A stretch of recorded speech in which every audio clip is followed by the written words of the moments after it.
I'm Michael Nelson, and I am CEO and founder of the CoBuilders, and we're a technology company based in California, United States. Originally, I'm from Nigeria, and my background is in mass communication as well. Actually, I finished from Lagos State Polytechnic before traveling to the US, and then I found my feet in information technology.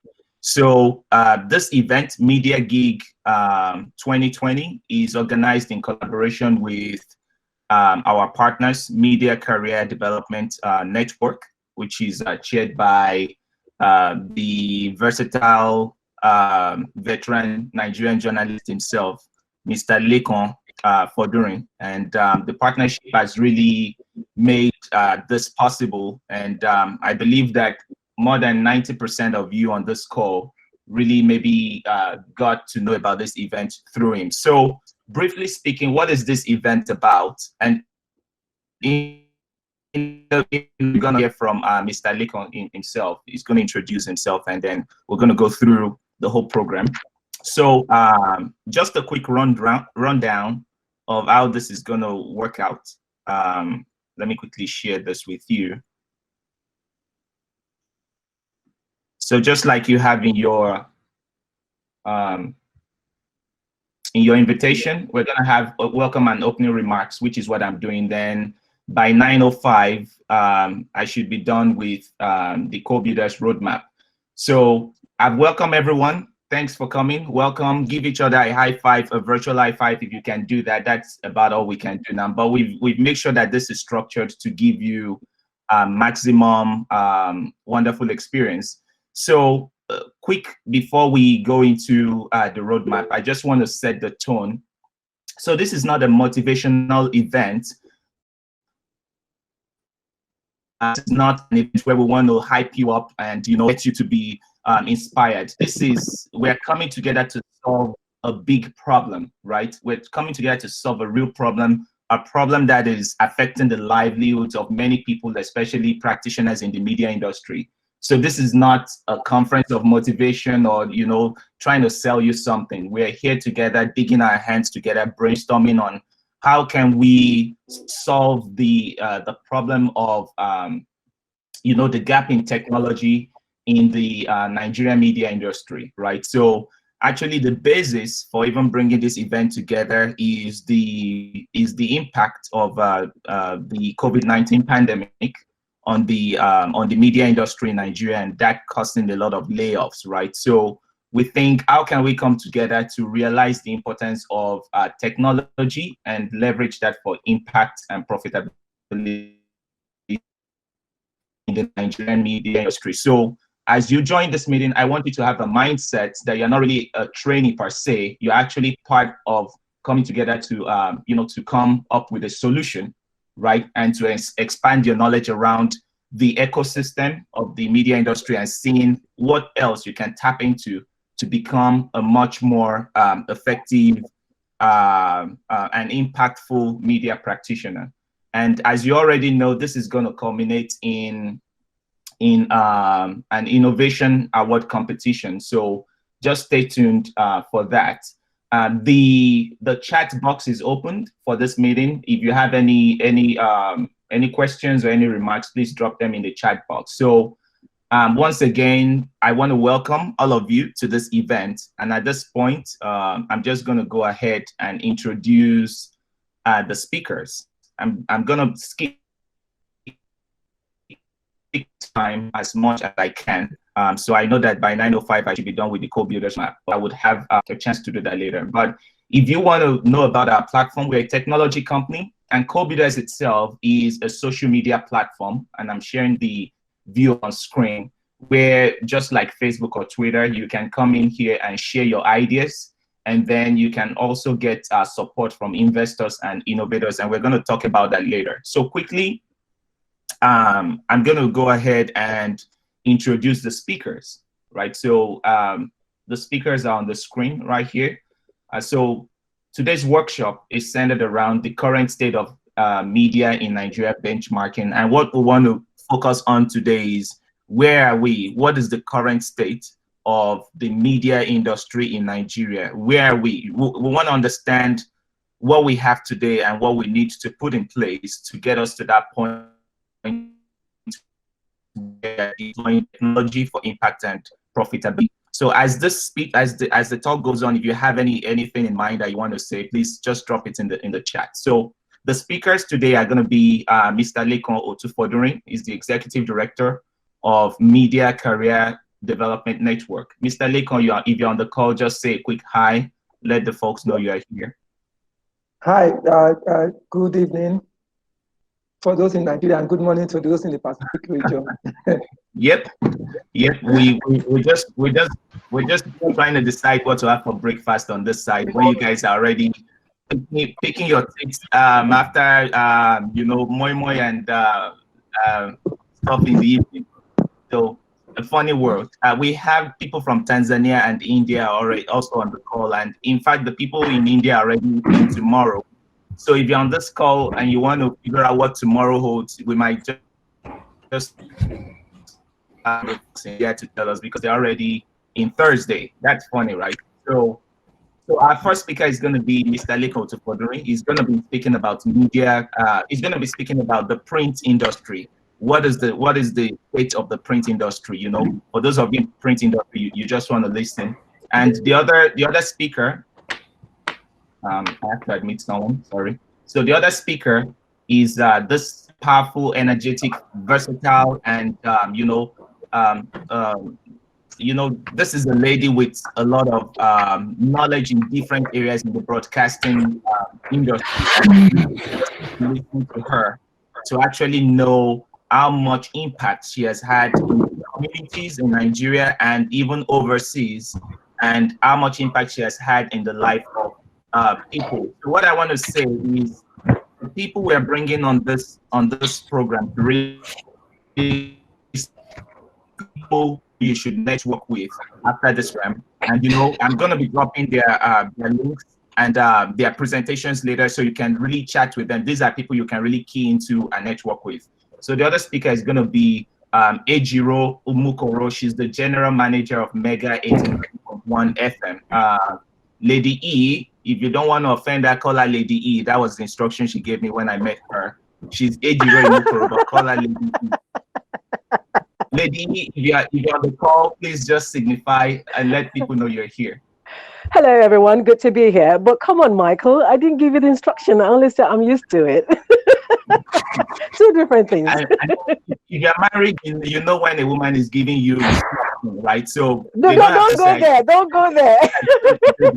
Right? But when women say, I like, when people call me this, that is an instruction. When she says, I like. So for the married folks on the call, you know what I'm saying. When a woman says, I like it when you do this, it's already do this whenever we're in this situation. So just on the lighter mood, Ejiro, we're actually glad to have you here. And the other speaker is Bayo Olukonda. He's the editor-in-chief, Opera News. And he's going to be speaking on Media Benchmark Digital. I had the opportunity of speaking with Bayo yesterday, and he's actually the right person to handle this topic, because especially, and the right person to be on this kind of forum, because he walked me through his experience, you know, from a traditional media practitioner writing on paper, turning your news in, and to today managing a digital empowered platform called Opera News.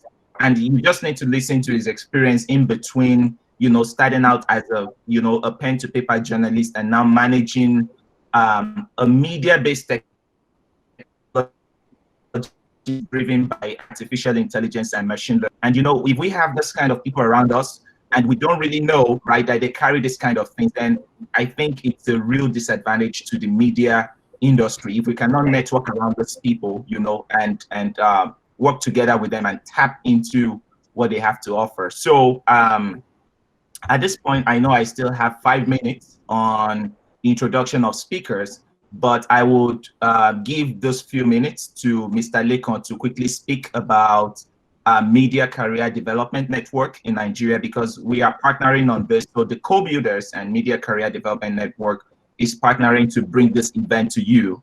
And I'm just going to yield the remaining 4 minutes of this time to Mr. Lekan to talk about Media Career Development Network and how you could tap into that. And then after that, we're going to take a 5-minute break, which we may not need, but then right into the first presentation by Mr. Lekon. So Mr. Lekon, over to you. Once again, everybody, welcome. We're glad to have you, and we're here to give you the best of experience. Thanks, everyone. Mr. Lekon. Okay, so thank you, Michael. And thank you to all of you who have joined. I'm really glad that this is happening. This is also to show what is also possible.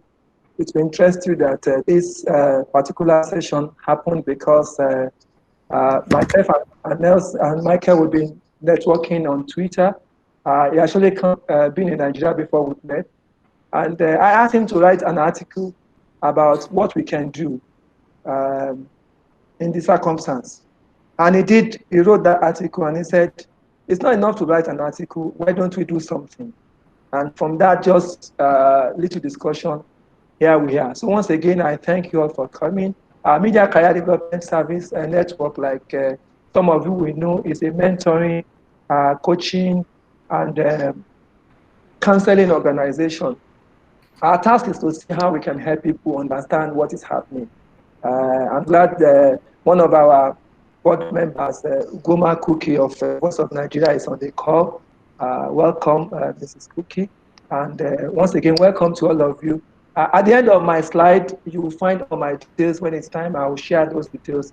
And I want to assure you that this is going to be very, very worth your while. We are running 4 weeks, just 2 weeks, just 2 hours every week, but you have access to the platform where we can engage.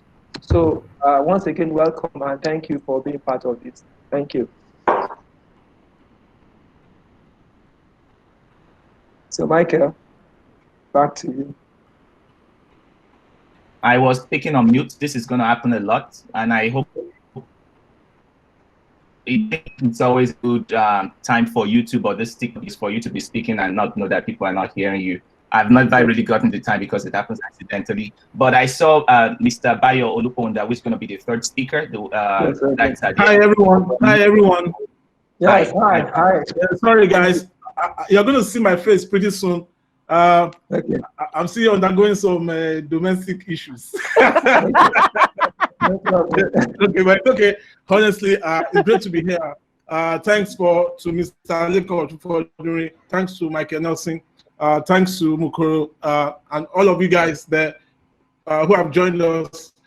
I hope that we can really deliver some useful and have some useful debates today about the state of media in Nigeria at this time, this difficult time, and hope we can discuss a future that is sustainable going forward. Yeah, it's great to be here, guys. Thanks. Yeah, thanks, Bayo. Thanks so much. So before the first speech, we have 5 minutes, and this is our break time. I want to quickly involve everyone in a quick exercise. I'm going to post this link in the chat group, and I want you to go to that link. I want you to go to this link. I just posted it. And when you go to that link, you're going to land on this page, right? And you can do that if you are joining on phone. Just move ahead, move out of your screen. You're not going to be logged out. Move out your screen and get on this link and just answer the question on the screen. So the question, the first teaser here is African nation. Which African nation has the most advanced media industry? And, just think about it, right? Just think about it. And remind you, I said earlier on that we're here to brainstorm. So we're going to put this data together. It might be useful in really addressing the issues we're trying to address. So if you have access to this, I already posted the link in the bridge. I hope you've been able to get it. Just go ahead and type your answers, and they're going to show up on this word cloud. So which African nation has the most advanced media industry? Just find go ahead. There you go. Folks are saying Nigeria. Okay, just go. Type about 5 countries that you think has the most advanced media industry. And yeah, let's keep going. We have 1 minute. Keep going. Just type in your answers. Type about 5. Yeah, since most folks are saying South Africa.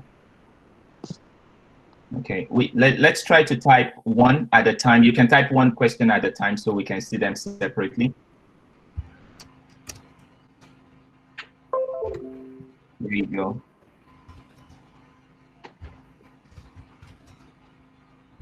Okay. I hope everyone gets a chance. Yeah, we have about 40 folks on the call. So yeah, send your entry. All right.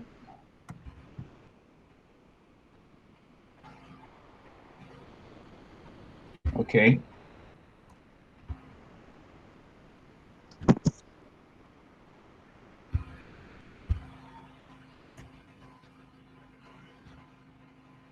All right. So yeah, we can stop sending our you can stop sending your entries. But from what we see on the screen, it seems a lot of people have the opinion that South Africa is the African nation with the most advanced media industry. And this might just be a pointer for us in the way we're thinking together. So what you're seeing on the screen is actually a word cloud right there. Yeah, keep sending. I see some people sending UK. I would like to know if UK is, we're actually talking about African nation, right? So, so it's okay. It's okay. Lord, I know journalists, your mind is, yeah, I think it should be UK, but that's fine. But we'll focus on African nations. And I think a lot of people, I think the competition is between Nigeria and South Africa. So just something for you to know. On your phone, you can take a screenshot and share this on, you know, social media. It's a good way. This is not a final answer, right? This is just data we're bringing together, right? This is just data and we're brainstorming, so we've not really finalized this. So yeah, let's focus on African nation, South Africa and Nigeria. All right, so we'll do more of these sessions, and I'm glad you guys really quickly got the hang of this, and so all right, we're still on our break. I think the first lecture starts at 9:25 or 5:25 in Nigerian time. So if we want to take a pause real quick, and I'm just going to you know, bring the speakers on to quickly talk about the data we're seeing on the screen. Why do you think people, and this is not your topic, this is just like, you know, data here. So starting with Mr. Leko, I'm sorry I'm putting you on the spot because you are not aware we're going to do this. But Mr. Leko, why do you think people might think Ghana, you know, has the least advanced media industry and South Africa with the most advanced? So just a 1 minute insight on why you think people might think this way. Do you agree with this? Yeah. Do you think, yeah? Well, I don't know what informed Ghana, but I'm aware that, you know, that South Africa, the white people did not leave, they left more recent than they left our places. So we still have a lot of structures and things back in South Africa. And interestingly, my presentation may just align with what we are talking about when I do my presentation. But in Ghana, it's not far back. It's not, can't be the least, so to say. But because Ghana also has, although they don't have the plurality of media like we do. That's my thought. Lady E, what do you think? Yeah, understandably, I can see why many will choose South Africa, say, for example, because in Nigeria here, the perception that most of the media you watch, the content where it's generated from drama to entertainment to music and stuff like that, have name brands from South Africa that Nigerians can easily, by perception, say, oh, I know, they actually have more advanced media technology than we do, say, in Nigeria or even Ghana. For Ghana case, well, I would think it's also a perception thing, because in the Nigerian ecosystem of discussion, you have people reacting more and saying, hey, are you seeing the advancements going on in Ghana? So that even if the data doesn't say so, the fact that perception surrounds people with so much information regarding that and conversation continues to perpetuate that, it's quite easy to marry the education advancement people talk a lot about in Ghana comparatively to Nigeria and perhaps maybe South Africa for those who chose differently. Okay. Thanks for that, Ayo. Yeah, for me, I'm going to look at it from the media industry the media industry in South Africa has been able to collaborate, and the number of investors coming to the country to either establish a newspaper and collaborate with the media industry there. Some of the top newspapers in Africa, in South Africa, honestly, the Mail and Guardian, it is in South Africa. Huffington Post is based in South Africa. A couple of other bureaus in South Africa. So let's look at the how the media industry in South Africa has been able to invite, investment into the country, and how they have been able to also deploy technology. They are one of I think South Africa is one of the first countries to quickly deploy technology, invite collaborations from companies like Daily Bees, Huffington Post. South Africa is there. I think we have to look at it from this perspective: this deployment of technology, how they have been able to invest be able to drive investors, foreign media investors into the country. And of course, like Mr. Lekon said, we also have to look at the background of apartheid in South Africa. We have a lot of protest media in South Africa, and over the years, they've developed into big voice for the Black population. So yes, Ghana really hasn't had that kind of history, because you have to tie the history of the media with the socio-political history of a country. In Nigeria, for example, in the 90s, the media played a huge role in the driving of the military out of barracks. In fact, the media actually was the voice of the people. So the intersection of the media and the society is actually what makes a media industry develop. We don't really have this in Ghana, really. Ghana, I worked briefly in Ghana because I was working in a media that had a branch in Ghana, and they are a bit laid back in their media industry in Ghana, and you don't really have a lot of foreign interest in Ghana until recently, when media industries, online media like Pulse, start investing in Ghana and the rest. But yes, we'll give it to South Africa because of this investment. Thank you. Yeah, thanks for that, Bayo. And 1 minute more before we go into the first presentation of today. And thanks for managing the time and for putting a lot into that content. I won't take too much out of the time as well. So I encourage you guys, trainees and speakers, to take snapshots of this and maybe speak to it in the same way we've just discussed now, and use on your social media platforms. And because this is going to be cleared away once we move away from this screen, and then we'll be ready for the next question. So right now we're going into the first presentation day, and we're right on time. Thanks for managing time. Mr. Lekon, over to you, and I have your screen here. Okay. So once again, I want to thank you all for joining this session. I'm going to be speaking about benchmarking states of the media of the Nigerian print media. I'm focusing on the print media. So here we go. Next slide. So what you are seeing is a picture of fellows of a fellowship I participated in 2015, I think. It's called Ali Media, sponsored by Bloomberg.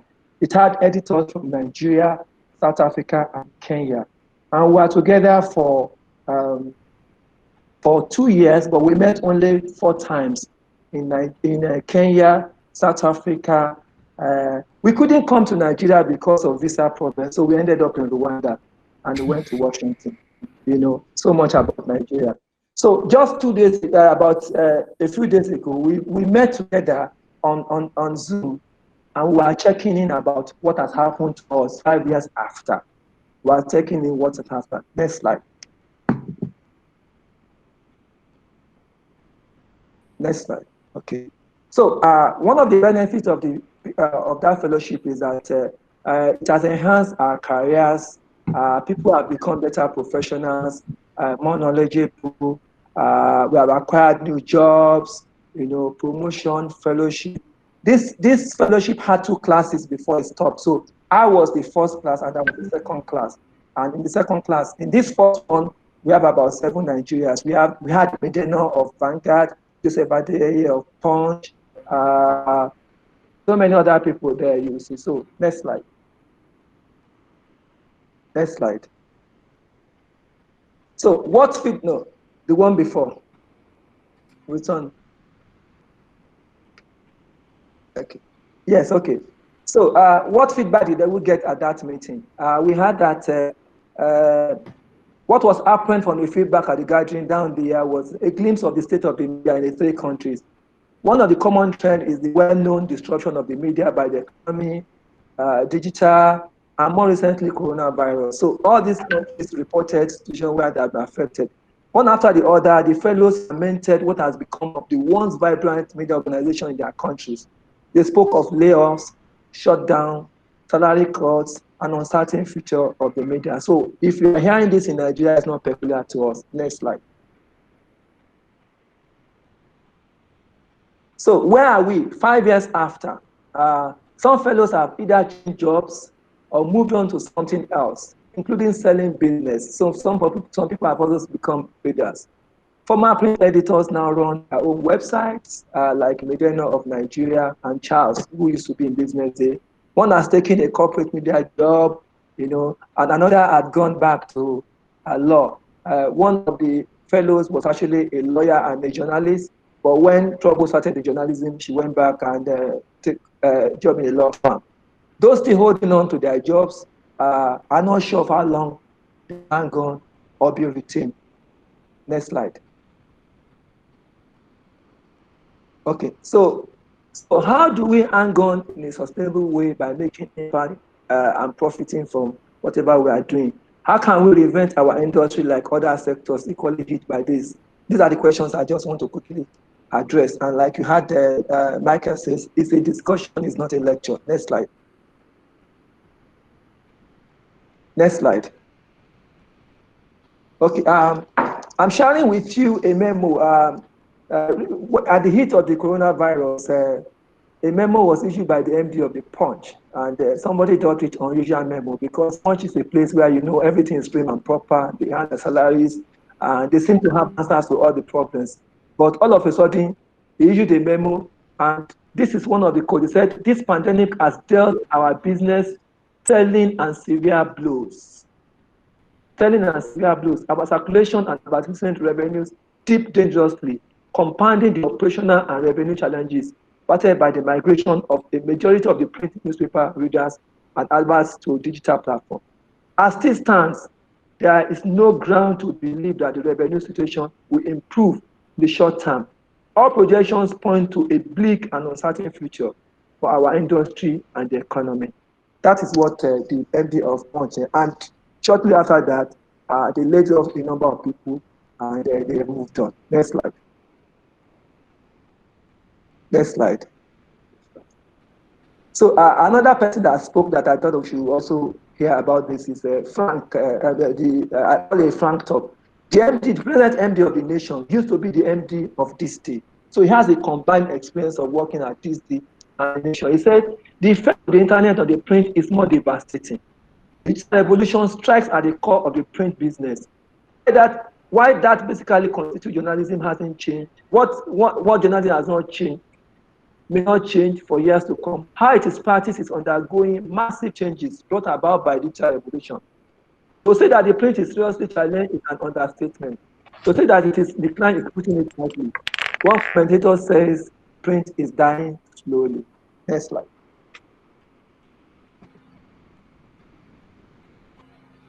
So talking about benchmarking, I'm trying to benchmark Nigeria, South Africa, and Kenya. Even though newspapers in Nigeria are not willing to take their true copy sales. So simple things as how many copies are we selling?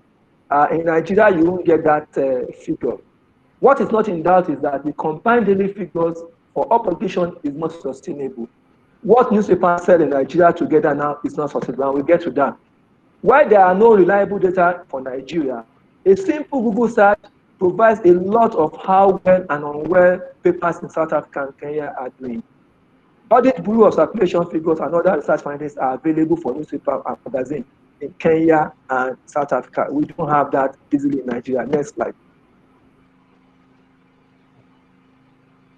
So, for example, for Kenya, what you have, like we will share with you, is the daily circulation figure. This was first quarter for 2019. I'm sure there have been other ones.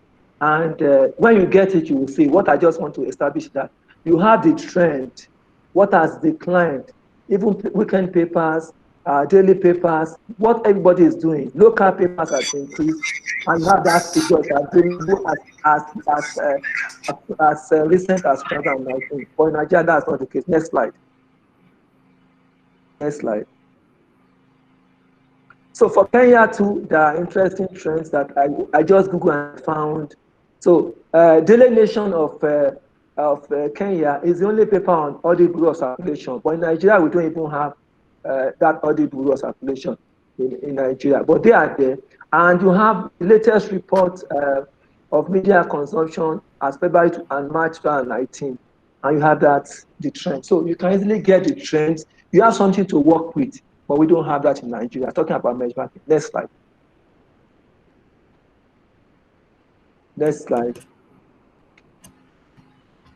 So how many copies are Nigerian newspapers selling? Big question. Next slide. So next slide, yes.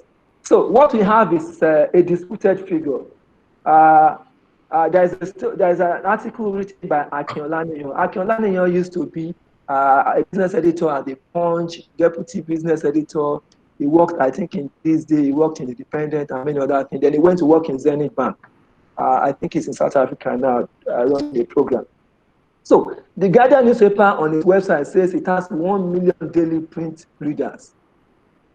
But his own research, that in his proposal, showed that the combined selling figures for all papers in Nigeria is 300,000 copies per day. And that figure is based on what was provided by Advertisers Association of Nigeria, ADVAN, and that is being disputed. Meanwhile, that disputed figure is the only available figure you find regarding circulation in Nigeria that can be relied with. And the people advertising, they need figures. So this is the figure they are working with. Combine all papers, 300,000, 300,000. And as somebody who has also worked in the media, I worked in Punch for about 12 years. I've worked in The Nation for over 12 years. I tell you that even this figure, it's high. It's high. It's not up to this. But let's keep our secret secret. Next slide. So, what are the options? What are the options open to us as a media organization as Print? While enhancing online publishing is an option for legacy media in Nigeria, which they're already doing, many are already doing this. Not all of them are devoting enough resources to earn them possible revenue. They are trying to be online, but they are not doing it the way they should do it. But a few of the legacy publications in the country are best operating online platform than analog mentality. What I mean, many media houses are online, but from what I know, many of them are using an analog mentality, and I will explain that. So they are digital, but very analog in operations. Next slide. Next slide. What we need for better online publishing? What do we need? What do we need for better online publishing? There is no proper convergence of the old newsroom as it was and still is with online operations. Many editors still claim to be gatekeepers of information when in fact there are no more gates in information overload age. Many staff lack the digital knowledge needed to complement the online operation. So what you have is a standalone, an online department in one corner of the media houses and a big newsroom, and before you know it, there's some basis of rivalry. The social media presence of both organizations and staff fall short of what can make the print publications have the required enrichment rate. So, I mean, you find media houses where people don't go to their website, they are not on social media, so they don't share their own stories and they're waiting for somebody to share. That is not going to work. Next slide. Can you adjust this so I can see it? Okay. Okay. Next slide. Okay. What is the digital revenue model that we need to be thinking about? The revenue model is obviously confusing to legacy media in Nigeria. They are not sure of whether they can risk to have paywall. Paywall as in ensuring that people pay for premium content or ask for digital offerings like PDF. So in Nigeria, newspapers have PDF, but some of these PDF are sold for 15, it's supposed to be 15 naira, not 50 kobo. But most are not done. So every day you wake up, you get in your WhatsApp messages PDF format. But in Kenya, distribution of pirated digital copies is an offense. There's a story I found online. A man was arrested for selling pirated digital copies of newspapers in Kenya. In Nigeria, you get all the PDF free. I'm wondering how they're going to make the money. And somebody told me that people want to see, they want people to read, but how are you going to make it? So that is the major problem.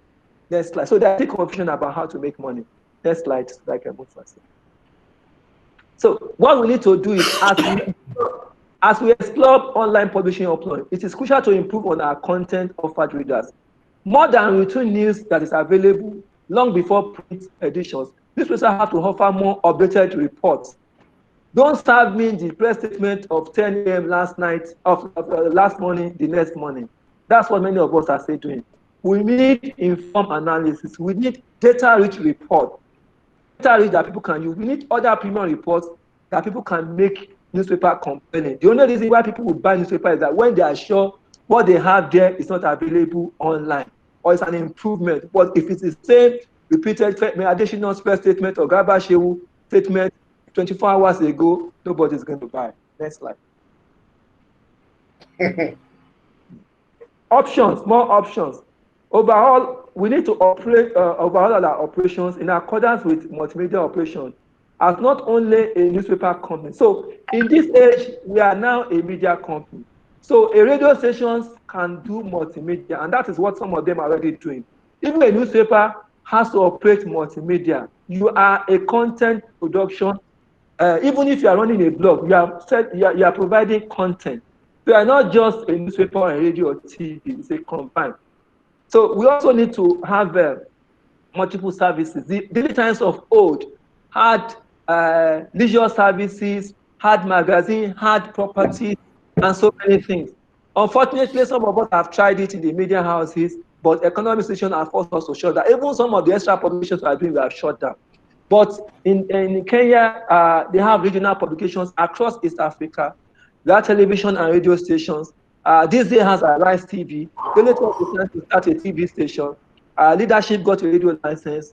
We want to see how far can this go. We want to see how it can go. Next slide. Next slide. Corporate and personal. I also want to say that what do we need to do? Our print company. Our print media need to urgently conduct skills audit to retain staff that can carry them to the next level. Where they don't have required skills, we need to implement new ideas and should not hesitate to hire. We are sacking, but we still need to hire people who can take us to the next level. That is also very, very important, and pay good salaries. Instead of waiting to be sacked, and this is an advice to each person, instead of waiting to be sacked, and offering uninspiring tasks, journalists need to prepare their exits. Make your exit plan before it's too late and pursue your own media initiative. You should also conduct honest assessment and acquire skills that can guarantee them future in the industry, either as employees or as media entrepreneurs. It's tough outside the airport. The earlier you start, the better. Next slide. Next slide. Okay, so quickly, this is my final take. When you get I have a written version of this presentation. It's longer than this, but I just wanted to make this. So my final take is that a few newspapers will still have a chance of remaining in print for some time. I'm not a prophet of doom. Some newspapers are going to just shut down because there's no way they can continue. What they are selling now cannot sustain them. They can get some money from some people, but if they don't change how they run, It's not good. So, but definitely not with the present old model many still rely on. They must be very innovative, and like experts have warned, they have to be innovative or they die. So this is, like I said, this is a summary of my written presentation, which you will get. But what I am saying here, I'm looking at time. What I'm saying here is that we need to change the old model. What we are using now is not sustainable. It is not sustainable. We need to innovate. We need to see what is happening. If we can share, Olaniyan said, and I'm ending with this. Akin said that if you go to the newspaper pages of many newspapers and you check their Wikipedia profiles, you don't find enough information that are convincing you to do business. And in the global world, the person who is going to advertise is not only from Nigeria, it's from the world, but it needs data that it can work with. Many of our newspaper houses don't have their Wikipedia pages well stocked. Even the website don't have information that can help you decide whether to advertise with them or not. So once again, this is what I think should worry us. We are not alone in this. Across the Africa, we are all challenged, but we are trying to find ways. So once again, thank you for listening. Thank you, Mr. Wow. Thank you so much. Wow. Yeah, please, if you can just unmute to clap. That is really a powerful one and very insightful. Yep. So yeah, quickly, let me quickly share this for the benefit of everyone. This event is a workshop. I mean, there's a training broken into separate workshops. So today we're having the one for July 1st. You're going to get another calendar invite for July 8th, right? And we're breaking this down because we're actually heading somewhere, right, which is prompting people to think innovatively, right? So this is just one in the series of those workshops. I have a question or maybe an input, Mr. Lekon, and thanks for managing your time very well, because you're supposed to end at 5:50 your time, but you ended 5:50. I'm looking at my time. So thanks for giving us at least 8 minutes. Okay. So quickly, I just want everyone to know that this is going to be continuous, right? We still have 3 other workshops in the session, and you're going to get an invitation separately for that. So please accept and invite people. You can come on the site, the CoBuilders.com/Academy Media Geek 2020. And invite someone just by pressing the email. So quickly, I want to tell you again about what we're doing here. Yeah, so the CoBuilders Academy, I mean the CoBuilders itself, I have my my background in mass communication as well. The CoBuilder itself is a kind of content management platform, but the way we've structured our product and our services is to think of content in terms of adding value to the content, right? So here we're looking at people posting projects or posting community initiatives, want to share, or even hiring people. So if you don't have an account yet, and especially if you're going to be participating in the Innovators Media Competition, I encourage you to log on to the CoBuilders.com and sign up for your account. Now, I want to talk quickly about the final product we hope to get out of this workshop, right? And that is the Innovators Media Awards. Mr. Leko and I will speak quickly about what we are looking for. So as we go through this presentation, begin to prepare your mind. One thing Mr. Leko said, which really strikes me, it's both fearful and it's both motivating, is prepare yourself before you get fired.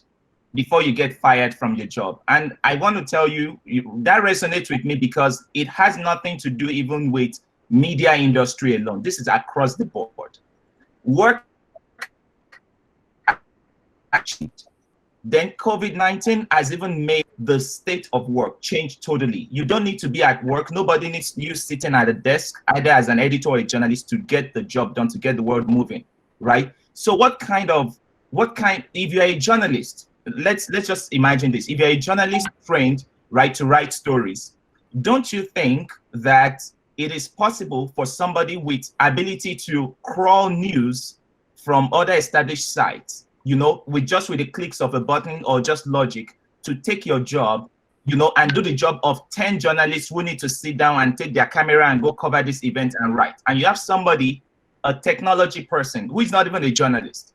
All he needs to do is write an algorithm that will sort news into sports, entertainment, and all of this. So I think when they mentioned that, the reason I said it's fearful is if you are just the kind of journalist who's trained or whose focus is, I'm just going to write my news, I'm going to turn it in, I'm a great writer. You need to be thinking of, is this enough for me? You know, because somebody who can just write an algorithm to scroll news from elsewhere, you know, and present it with just with a click of a button, can actually do the work of 20 journalists who need to be at that place physically and write this news. So imagine the implication of that. And COVID-19 has told us, has helped businesses understand that you don't need people sitting at your desk. You're even going to save, you are going to save on the cost of rent, on the cost of electricity for putting those people there. You don't need them. All you need is one cool guy or a cool lady sitting at this desktop at home and doing this work for you. So let us think about that. So back to the innovation,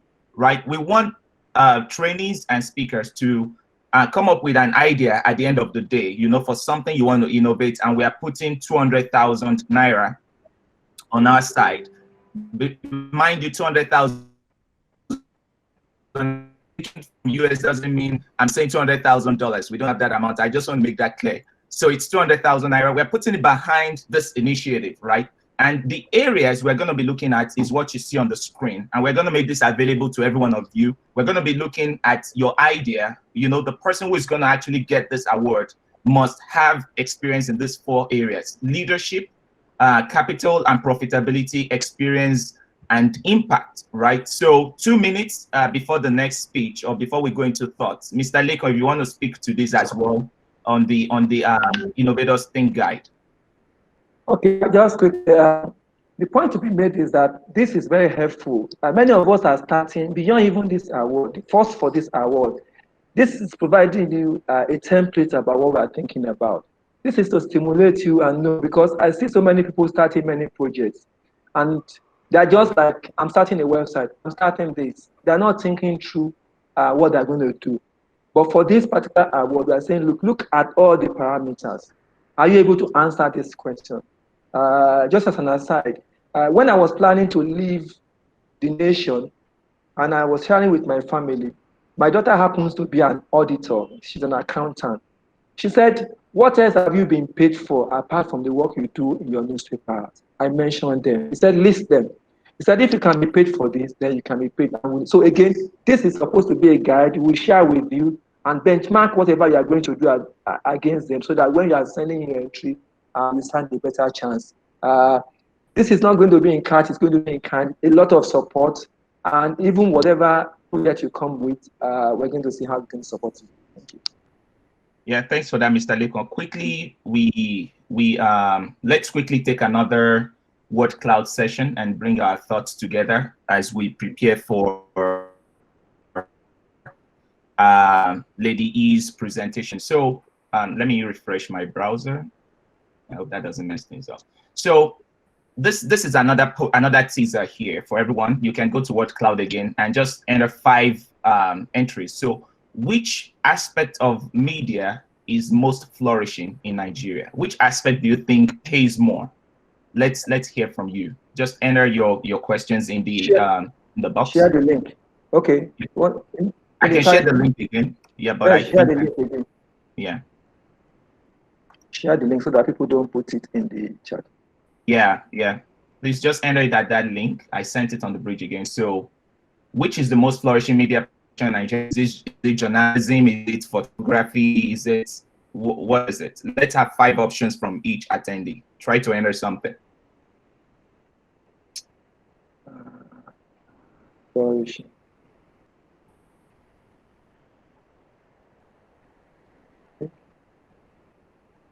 So is it journalism, online media? Okay. Somebody said radio. Okay. People said radio pays more. Journalism.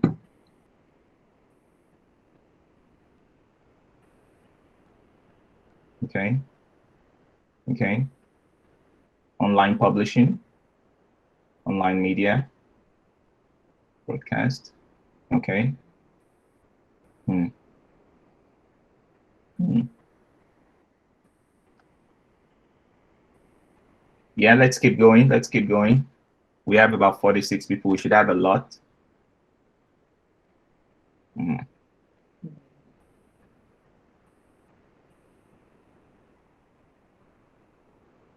Film producers. Okay. Film production. Okay. Yeah, let's try to make it one entry instead of making multiple entries so that it can give us yeah. Videography, corporate media.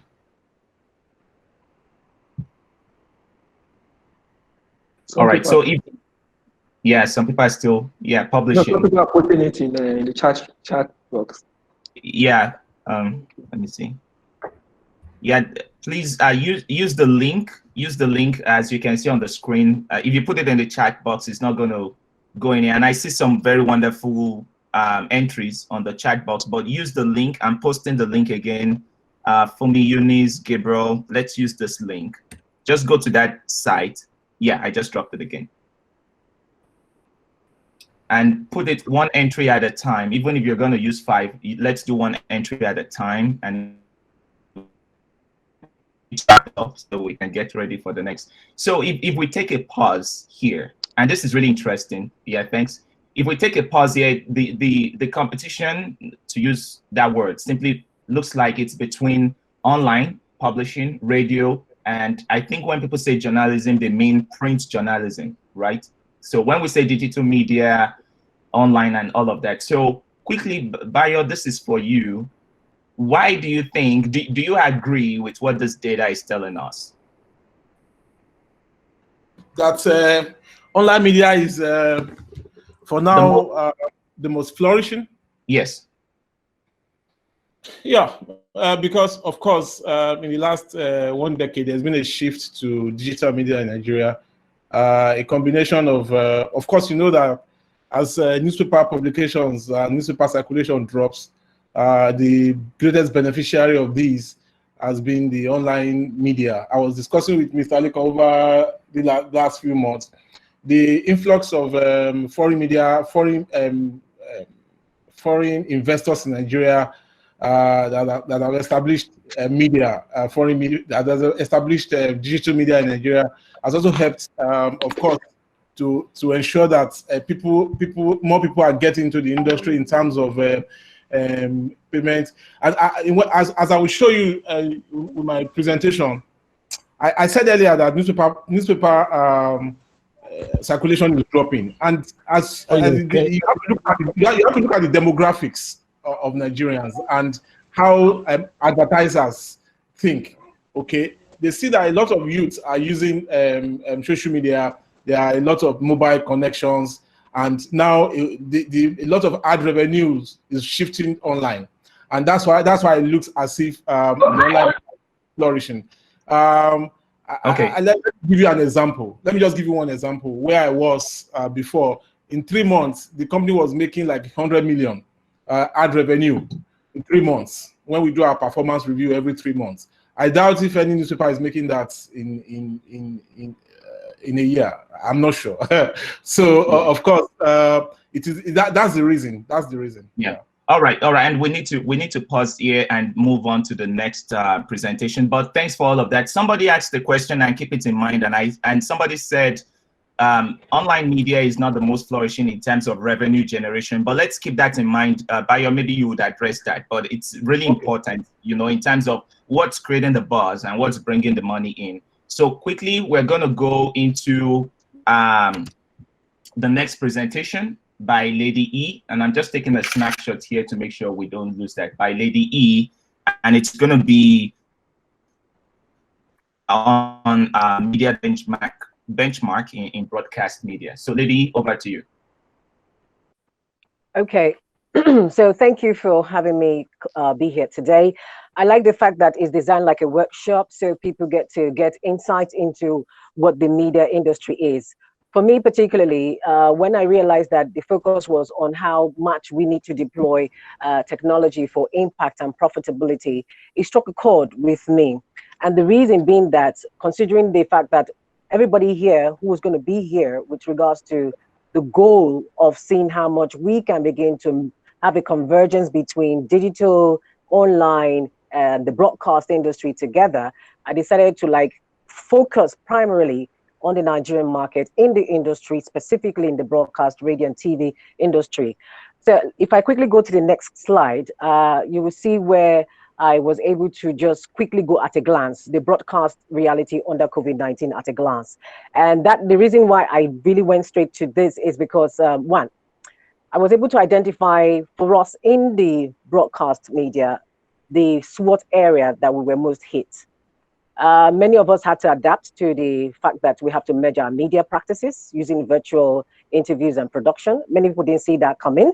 Often you see them just cut the info they need, for example, the interviews they've done, and they just met them all together and it's all gone. But here is the thing I actually wanted to make us see for those who don't even know how we work, because the broadcast media is kind of like an exclusive media in terms of how much data they allow to even go out, in terms of how we read our analytics, in terms of how we make money and all of that. We're kind of a cult of some sort. So if you didn't know that, this is something to know, because I decided that when I'm going to address this issue, I'm just going to go and say things that you would not ordinarily hear elsewhere. Now, for us, the weakness that hit us most in this context was the fact that many of us were not prepared for this move. We didn't see this coming. Even though they were inkling to that effect that, look, you need to prepare, many persons weren't prepared for it. But it has given us an opportunity to see that there are many ways we can work. The reality that if you all know media, for example, broadcast, radio and TV, it's a heavy duty driven overhead cost kind of investment. It takes lots and lots of money to set up a radio station and TV station. That was back in the day. But over time, in the last 10 years, a lot has shifted.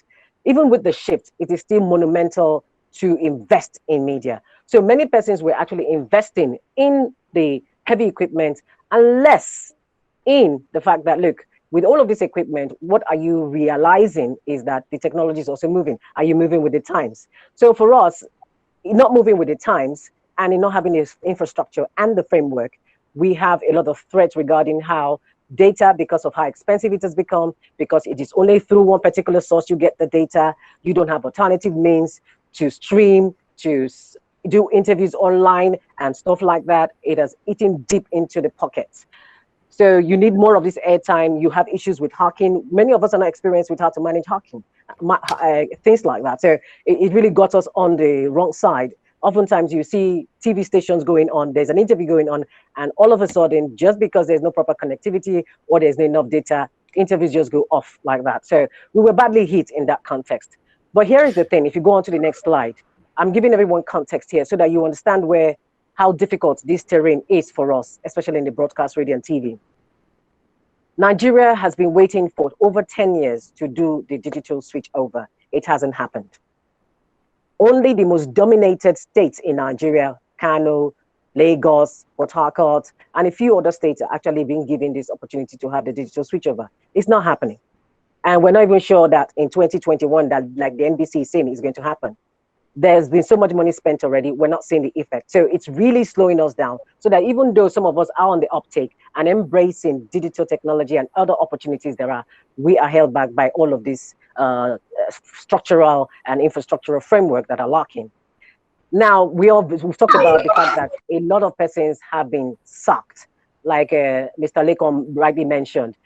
Most people did not prepare for this. Many people didn't know they were going to get sacked. Redundancy occurred because some persons did not have the skills. So if you're in the media industry right now and you don't have the necessary skill set with regards to the emerging reality from digital technology, online, the web, the internet, how they marry themselves, the convergence between podcasts, between all the apps that you use for recording and producing content and driving this content, you will be out of work.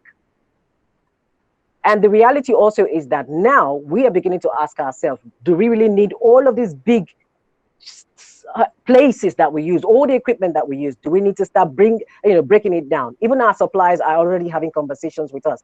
Do we need to break the supply chain in terms of the kind of heavy structure that we use? Do we need to go more adaptive? So for all those listening, this would be an opportunity to say, okay, we could create something for you that will be less expensive, less space consuming, less heavy, and easily transportable and movable as well. And this is because right now, virtual homework is the way it is. People interview virtually, people sit at home working virtually. And if you look at the administrative arms of most of the companies, they really don't need to be live as well at workplace to be able to be functional. Now, if you go on to the next slide, this is where the reality hits us the most. I did this slide like this on purpose because I'm an investigative journalist. I'm just focused on the data and send it to you as it were like that. Now, most of the problem we have here has been the fact that our income has been badly hit. Income has been hit and hit so bad that almost as much as 50 to 60% of the income has gone off. Why? Because media on radio and TV has been too focused on traditional forms of advertising. Unlike the online and digital media that have realized that, look, you know what? We can make so much money, just like that Bayo mentioned earlier, making so much, why we here are not making as much. And the only reason is because, apart from the fact that we have the NBC, like a regulatory body that seems to have a way of, trying to really frustrate most of what we do sometimes, we also have the issue of the fact that even options to make more money isn't there. We have not tapped into them. Many of us did not tap into them. Very few radio stations, actually have websites that are paying. Many are optimized for that purpose in terms of becoming even news tabloids. Most of them don't see that. Most of them don't even see the opportunity to see that, look, you could actually make more money from the banners and stuff like that. So the thought never crossed the minds of many media practitioners. And because we didn't plan for this, it's affecting us. Even the foreign investors who came into Nigeria here in the broadcast and radio, that is radio and TV, who are investing here, they are also feeling the pinch because most did not also prepare. But the few who did, they are actually making some money on the line, but not as much. But then this is the opportunity it has presented to them to like, look, the new frontier for generating revenue, income streams is going to be much more than what we currently have. And this is the future. Now, if you go on to the next slide, I'll just try to break it down for you in the TV and the radio, what has been hitting us in terms of the content, the audience, and the revenues. While the listenership for the first 2 months after post-COVID, that is when the COVID-19 became a problem, yes, people were really listening to radio. It became the norm, as it were. People just tuned in more. They wanted to hear more because they're all sitting at home more often. And it was cheap. You have transistor radio and things like that. And then people have their mobile phones where if you have the app, you just connect to it. And if you don't have the app, somehow you connect stream via Radio Guardian and stuff like that. But over time, we did realize that it began to drop. And the reason for the drop is with regards to content. So for somebody listening in, like, how do we now create more engaging content for radio and TV that will hold listeners, that would also stimulate a return on investment in terms of revenue generation and income streams? These are the issues we are trying to figure out and sort out ourselves. We're having the conversation. It's a tough place, but we see there's a light at the end of the tunnel. But we know that the only way we can break through that light, over through that tunnel, is to have persons who have the skill set to do all of that. Now, if you go on to the next slide, I'm rushing over this because there's quite a lot. It's something you can use as a reference to do all of what I'm talking about. Now, when we realize the fact that we're using more Skype, we're using, for example, Google Meet for conference and meetings like that. We're using Jitsi, we're using all of these other means. It is striking to note that as you use them, they are making more money, but you are not making more money. And yet you are almost using the same framework to drive conversation. And we're asking ourselves, how do we begin to say, okay, we are creating all of this. What can we begin to do to make more money in this regard? How can we reverse this thing? How can we also begin to create the kind of app that would also make a radio station be so relevant that we can even interlock ourselves within our own space? Is it possible? I think there's a conversation in that regard, and I think it can be done. Then you now look at the fact that creativity became an issue for us. How to get more creative in content generation. How do we do that? In the media, there's a convergence between how you do multi-storytelling. It is working for the print and those who are into multimedia spaces, like intertwined. There's a convergence there. So where we're seeing more happening is the convergence of this multimedia kind of generating content that is appealing both to the audio, the visual, as well as something you can easily share. But the question is, in sharing all of this, if you go on to the next slide, How much of our audience are we going to keep? How much of the revenues are we going to make? How are we going to make all of these revenues? Now, are we going to begin to employ some of the ideas that the newsprint are beginning to develop, going digital spaces, owning the news tabloid, making it pay for itself? Because right now, all our events, outdoor events specifically speaking, even professional events that we do make money from, all of these have been cut off from us. I think we're the worst hit, if you ask me, amongst the industry. Though Uncle Leko said, yes, with regards to their own end in print, they've been hit. But I think we're also as badly hit because the bottom line has not been friendly at all. The loss is unimaginable. And so we're asking ourselves, okay, how do we begin to create a situation where we have the right tools, the apps, the algorithms to help us? Because we are not satisfied with the measurements that are being given by other measurement managing organizations. There's just 2 in Nigeria, but even then, there have been questions about how true and how honest are these data that we have. Just like you see with the Advan matter, that Advan discussion over whether Guardian have 300,000 distribution or not.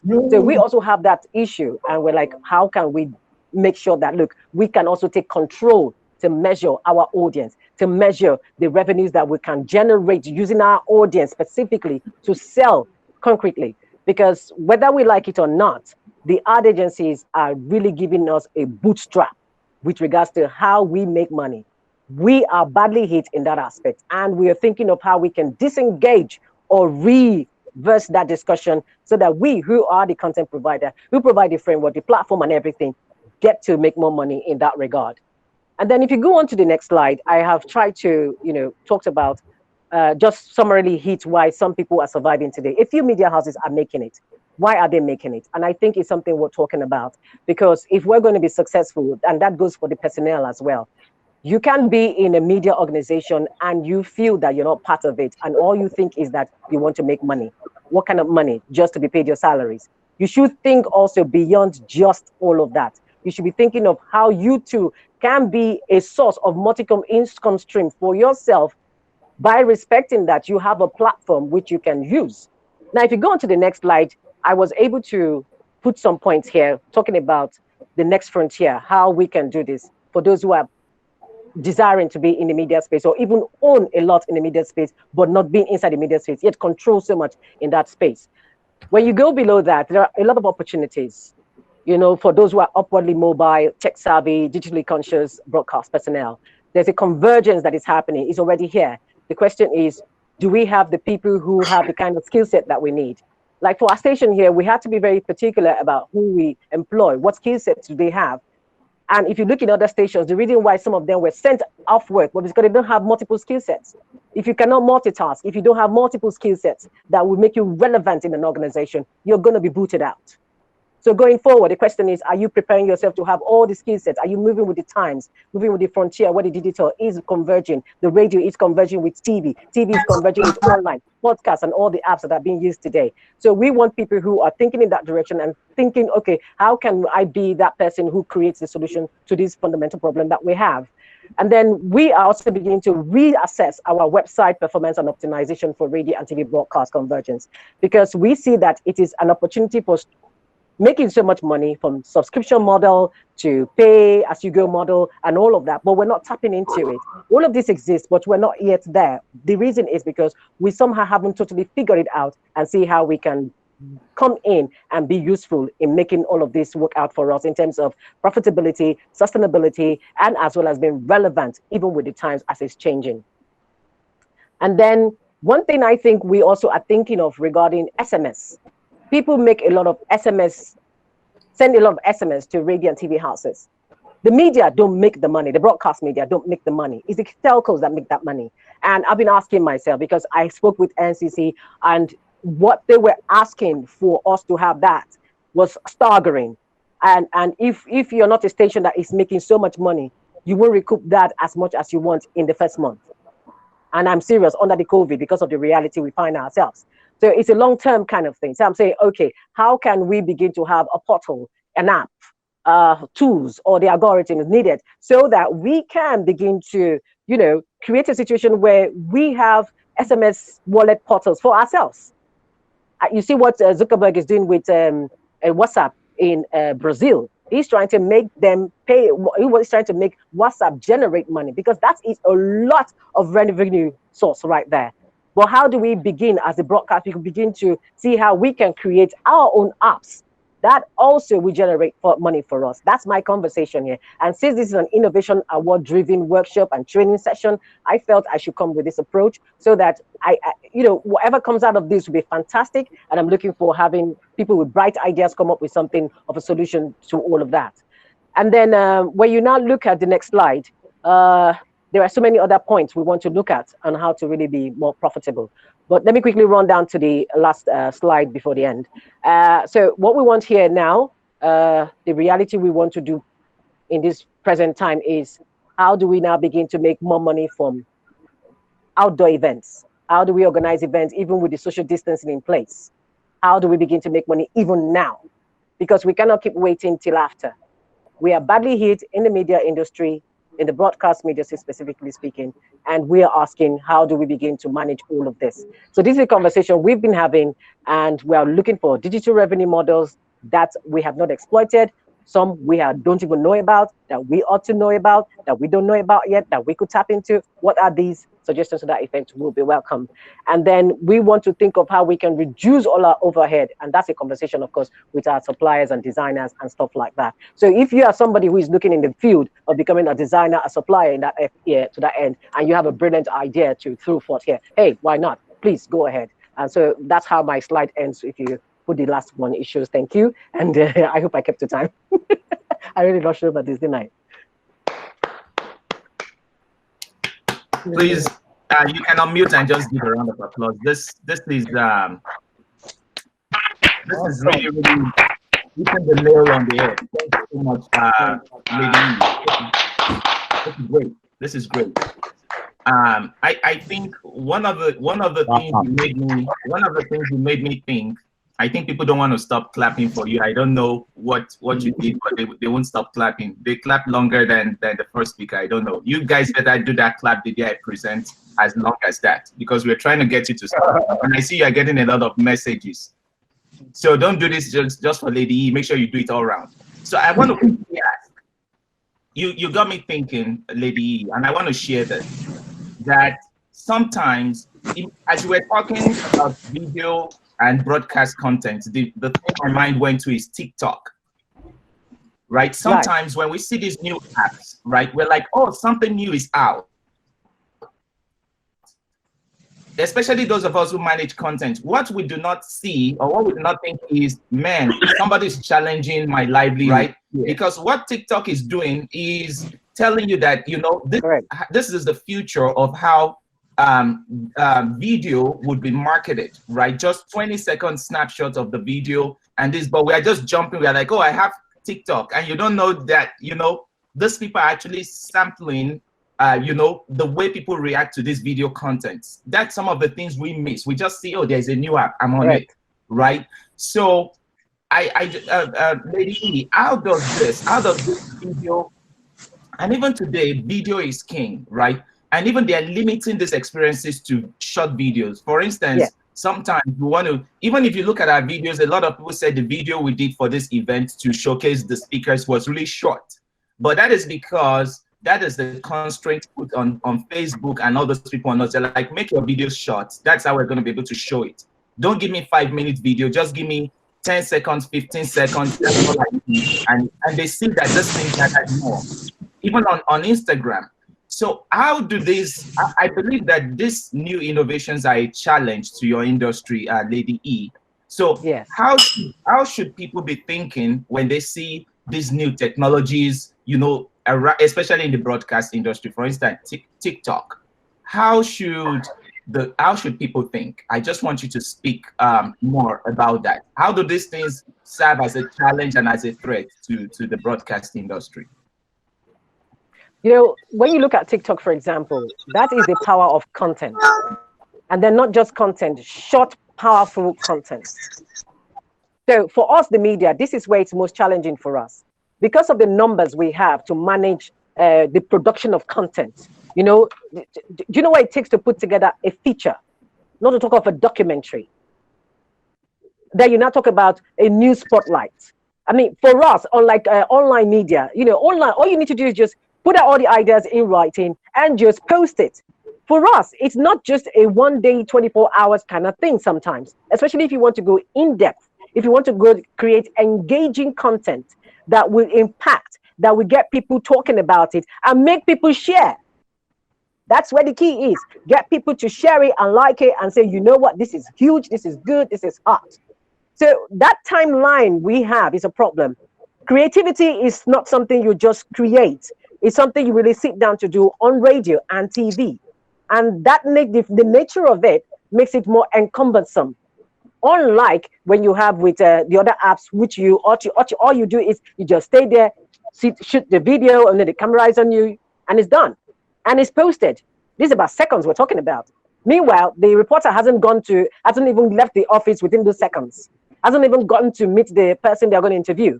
Has not even gone to the other interviews or other storylines he or she have to pick up to come back and then create the content that they need. You not even talk about writing the script itself and then voicing the script and then going into the production studio and then putting it together. Then before you think about, oh, what time is it going to be slated for on radio? So when you see all of this playing out, it makes you begin to really ask yourself and say, how do we short our time of creative content production? Can we even do it? Is it realistic?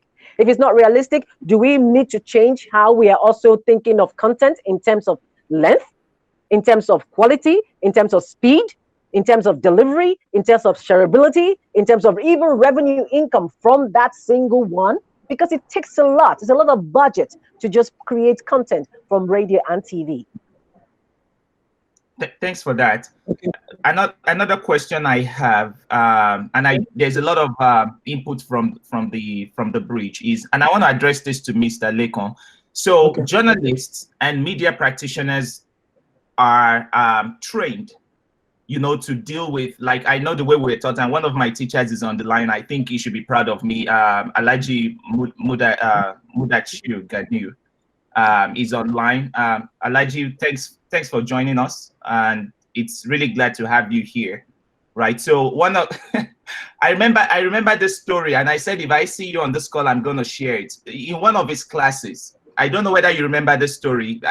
He teaches at Lagos. In this story, he said a cub reporter, and I don't know whether he shared it with you, was asked to go cover an event, right? And the event was supposed to be held on the ship in the sea. And then when this cub reporter got there, the ship had sank. It had blown up, right? And then the reporter came back home and told his editor, the ship blew up and it sank, and I don't have anything to cover. And the news editor said, are you kidding me? That is the news, right? That is the news. You just found the bigger news than what you were there for.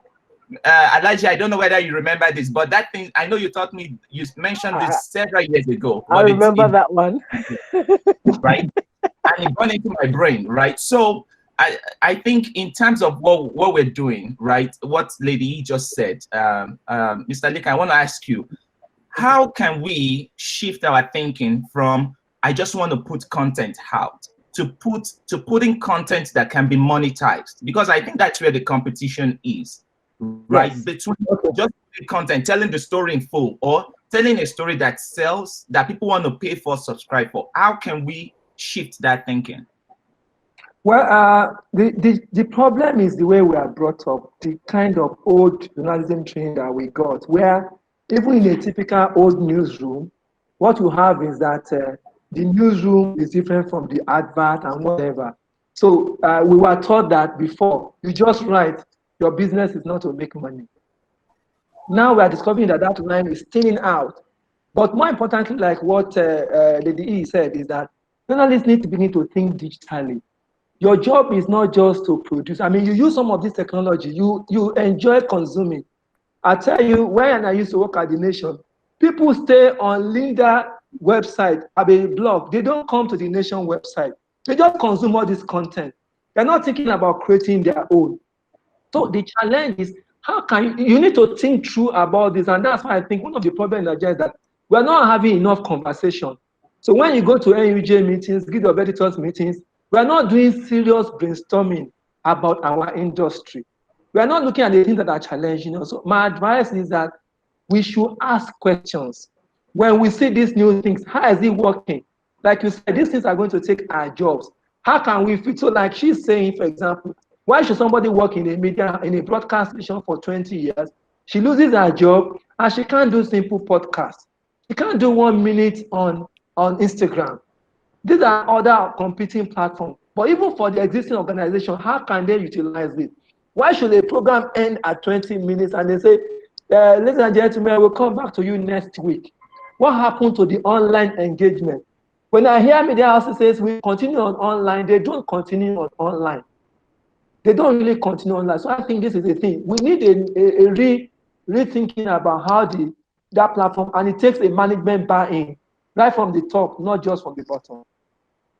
All right, thank you so much. And we have just for a bias presentation, which I'm looking forward to. But since we have the benefit of having Alhaji Mudashiru on the line, I want to ask a quick question. So let's say you are a news editor for, where would the challenge be if your reporter comes to you and shows you a TikTok video instead of a documentary, like a full 2-hour documentary? You know, what do you think about? As a news editor, where would that challenge be for practitioners thinking digitally, right? Where they're thinking of short content, brief, you know, and selling. Where would the challenge be? Where do we need to address this? Is it in the education level? Is it in the media houses themselves? How do you think about this shift?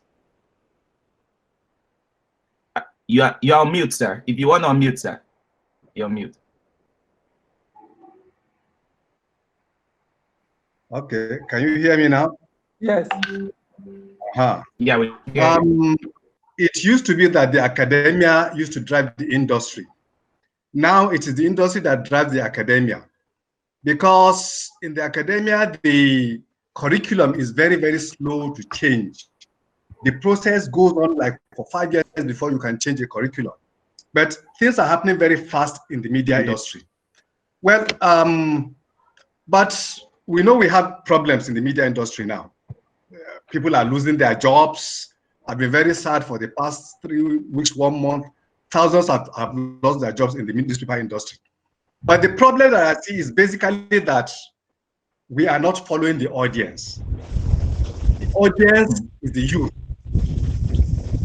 And talk of radio stations, television stations, how many people actually watch our NTA or BCOS or LTV? How many people watch them? The audience is online, and the audience is the youth. So our challenge is, how do we get this youth? There's a saying that content is king. You have to give them the content that they want. So if you bring a video of TikTok of 5 minutes, and if it is something that is interesting, we'll have to go with it. Who sits down to watch documentary for 2 hours now, especially in Nigeria? Where is even the light to watch, to sit down 2 hours and watch documentary on television? As I'm talking to you now, my battery is very low because there's no light. I have to put on the gen to be able to power my laptop. So those are the issues. We need to follow the audience. We need to capture the youth. How we are going to do that? Well, I think it has to do with the kind of programming we do, the kind of issues we publish. With the youth now, they don't have time to read long things. They want it very short, and that's why the Linda Ekejis are taking away the audience. They are taking away the youth. I think we need to study her own methodologies. You have young people who are following of 1 million people are following them. I mean, they just do videos, and they are followers. Hey. So those are the things we need to think along those lines. Yeah. I hope that answers the question. It does even more. There's a lot into that, but because of time, we'll just move on to the next presentation. So, Bayo, I know I didn't ask for your presentation or your slide, but I mean, you can freestyle it. So, I know you're a wealth of ideas, but freestyle it. But the platform is yours now. Can I share it? Please, if you can, All right. Share it to me by email, Okay. and while you're doing that, we can quickly take the next Okay, that means I can't so share. guys, you should be able to share it from your phone. I can't share screen. Yeah. You can. If you're using a mobile phone, just go to No, I'm using presentation and you should see something. So just click share at the bottom, present at the bottom.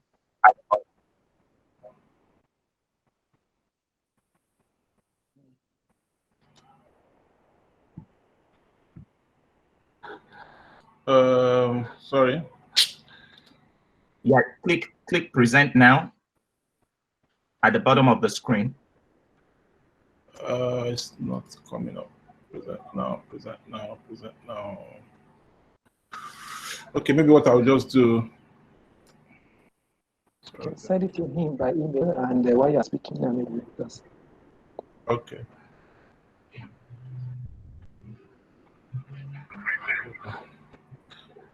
I should be able to share from here. Okay. Yeah. Setting tone up.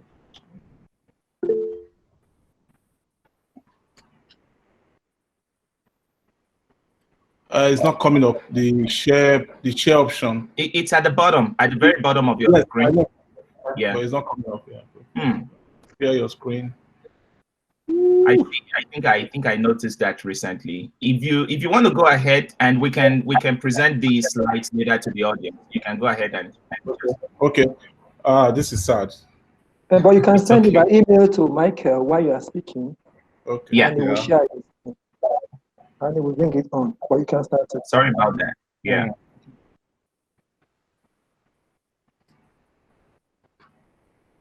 So while we're doing the word cloud again and just answer the question. So which social media platform do you use more? Just type like 5 to the audience if you want to quickly do that. Link again. Yeah, I've sent the link. Okay. Yeah. So click on the link. People can click on the link so that they can type. Yeah. Click on that link I sent in the chat group and scroll down. Okay. Yep. Okay.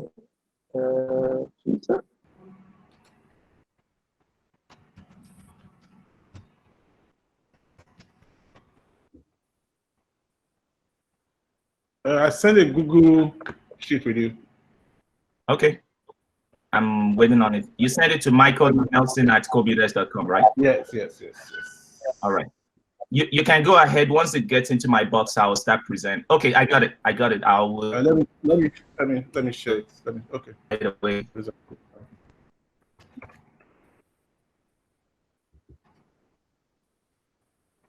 Nelson.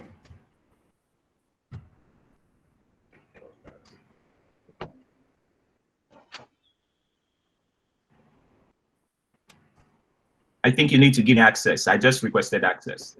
Yes.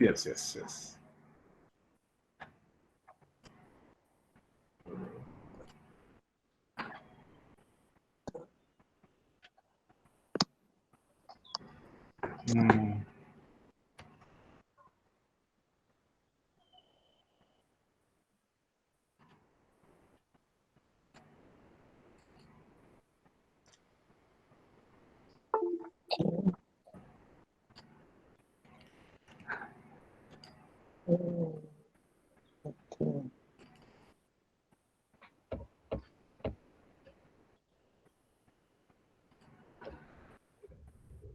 All right. So while we're doing that, Bayo, are you working on giving me access? Yes. All right. I'm waiting for it. So while we're going, I think Twitter and Facebook is leading the pack.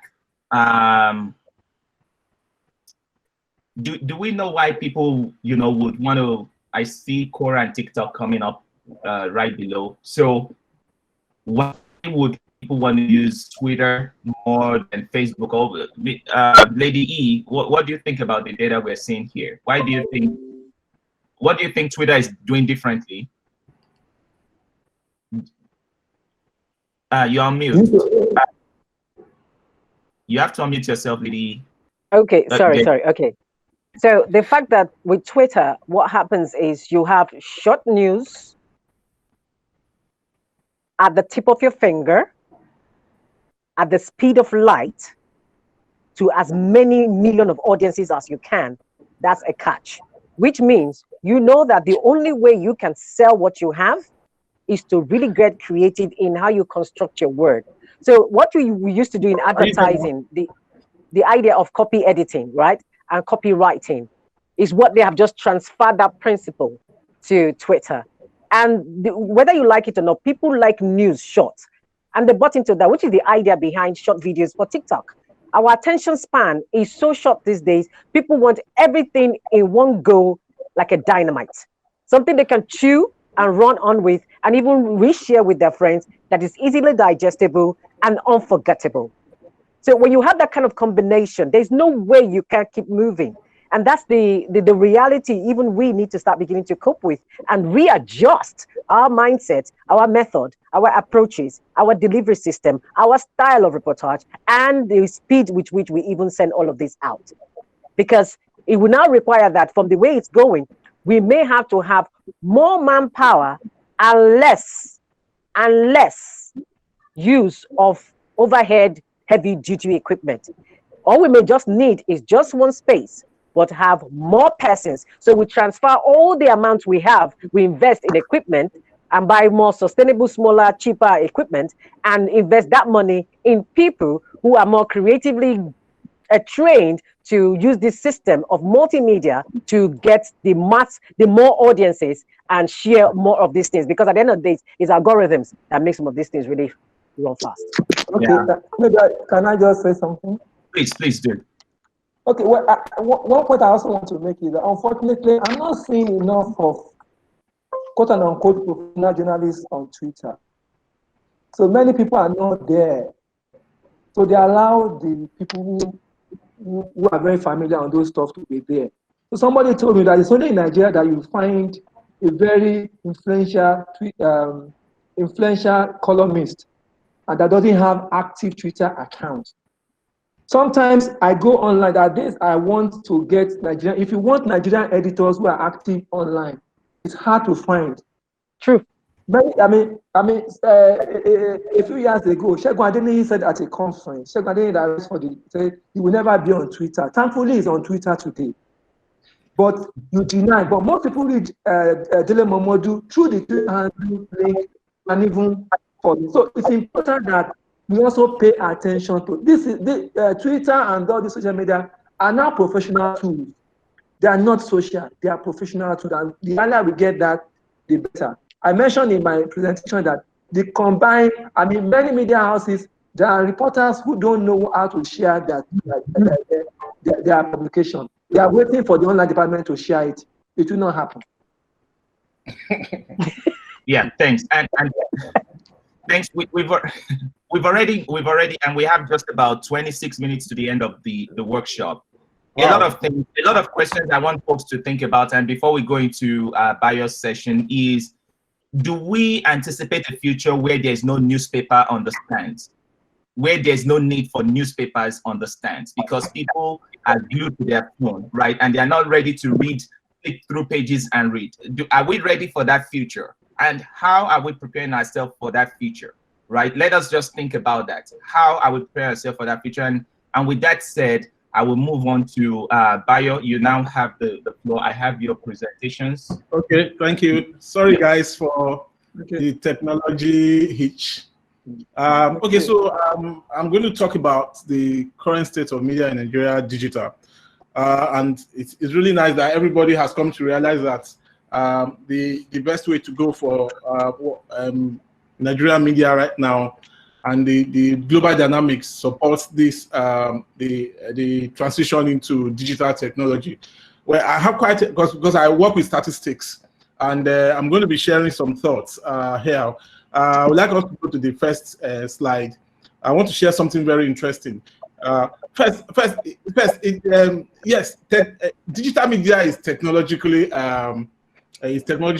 driven, but it's not robots that do the stories. I just want to say that content is still king. Like Alhaji said, content is still king. There's a huge disconnect between what people think digital technology is, digital media is. A lot of people, what they do really is they're not creating content.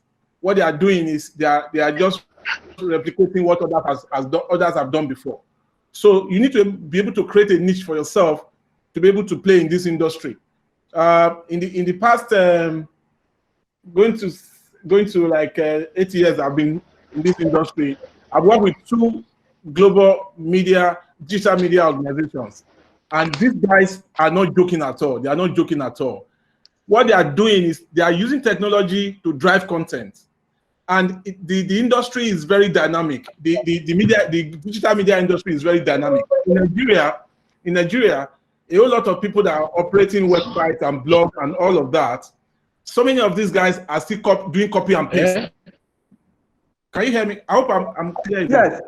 Yes. A lot of guys are still doing copy and paste journalism. So what you find in site A is what you find in site B. When people are not doing stories from different angles. So, and listen, the attention span is very short online, and a whole lot of the guys online now are really young people who are really very, very driven and they want their news on the go. I've met a lot of guys, a lot of my friends who are working online, who are working in traditional media. They still talk derisively about online media, and I just wonder where they are. Look at these statistics. The most visited website by Alexa. Alexa is a global website ranking in Nigeria.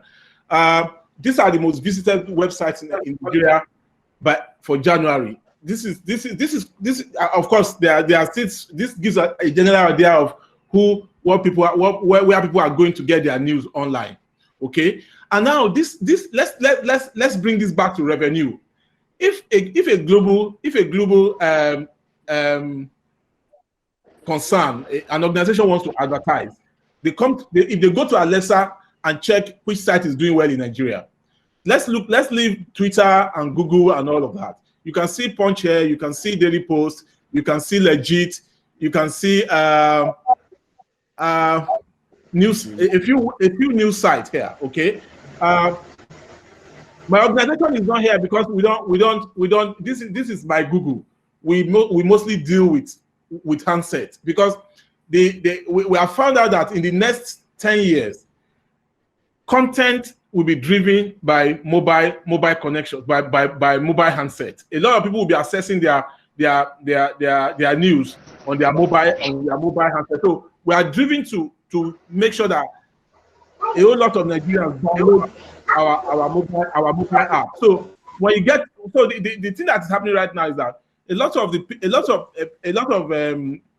online media online media organizations like Opera News and the rest are trying to get their app on all the major handsets, all the major Android handsets, all the major. So when you are buying it, you are buying it with it. When you buy an Android phone, of course you will see Opera News there. When you buy an Android phone, maybe you will see Legit. And this is very a lot of capital. Online media is driven by a lot of capital. So there's still no difference, honestly. It is still content, but they use technology to drive the content using analytics. I made a tweet recently that online media, in traditional media, you dictate to the readers what they want, what you want them to see. In online, when I work with Legit, we are always very dynamic. What the content we serve, we let our readers dictate what we write, what we produce for them. When we check the analytics and we find out that readers want to see more of human interest stories, that's what we are going to be producing. A lot of human interest stories. If you see that readers like a lot of history or retro content, we're going to be doing a lot of retro content. So it's not record science. Content is still king, and the future is digital media. Let's go on quickly, please, so that I don't lose track of what I want to talk about. So yeah, basically I'm going to talk about this, but let's move on. So the gateway to digital technology in Nigeria, to digital media in Nigeria is still the internet. what is the internet penetration like in Nigeria currently? About 85.49 million Nigeria are currently using internet in Nigeria. And the number of internet users in Nigeria has increased by 2.2 million, plus 2.6% between 2019 and 2020. And this is the gateway to digital media. Because how many people have internet connection in Nigeria? And that's really, so internet penetration in Nigeria stood at 42% in January. And then we have a population of about 203 million people. So let's go on, Mr. Michael. Okay, so you see the population by age group. I'm going to rush now. I know that our time is not so generous. 203 million people, okay? And the population, and you see the population by age between 13 and from age 13 is 61%. That's like 124 million. See, the age that you find on the internet are the youth population, okay? And then you see from 18, you see about 50% of the total population of Nigeria are on the internet, are using internet with mobile handset, Android phone, iPhones, and these guys are accessing their news. The significant population of Nigerians, they've moved online for their news, okay? And so now you see from age 16 is 51%. Let's move on, sir. Next slide, please. Next slide, please. Okay, so yes, mobile connection is about 83% of the population, 169 million. You see the internet users, 85, like I said earlier. And active social media users in Nigeria is 13% of the population, 27 million. Okay, so active social media users, not people that are not latent, that are not using social media. Some people use it passively, but active social media users. These people, what do? They go online for their content. They are not visiting vendors. Okay, let's go. Let's move on.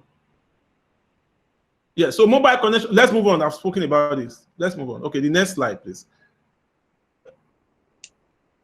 Okay. So yes, mobile phone connections is 7.7% of that's like 12 million. between January 2020 and January 2019, between January 2020 and 2019, you have 5.1 million. So let's just quickly jump to active social media users again. 3.4 million in terms of mobile connections. Can we move on to the next slide so I don't waste time? Okay, let's move on because these are just a repeat of explanation of what I've said earlier. Okay, so let's talk about device ownership in Nigeria. Device ownership. You see, mobile phones 86%, smartphones 83%. And you can see all other devices in Nigeria, how they are being used. Please let's go to slide. Yes, yes, that's very important. So we have a lot of people have spoken about fake news and disinformation and misinformation in the country, and I want to tell you the most prominent places where you see this disinformation and misinformation being shared. Can you see WhatsApp has most people use WhatsApp in Nigeria, okay, and that's one area the media has not thought about. Creating a huge group among their database to give them the news there. To post the news for them to post the news for them to read on that platform. So Facebook, YouTube, Instagram are all distribution channels for digital media in Nigeria, and this is very smart because you can see the significant number of Nigerians that are on these platforms. So for digital media, what we do is that of course, for traditional media, your vendors is your distribution channel.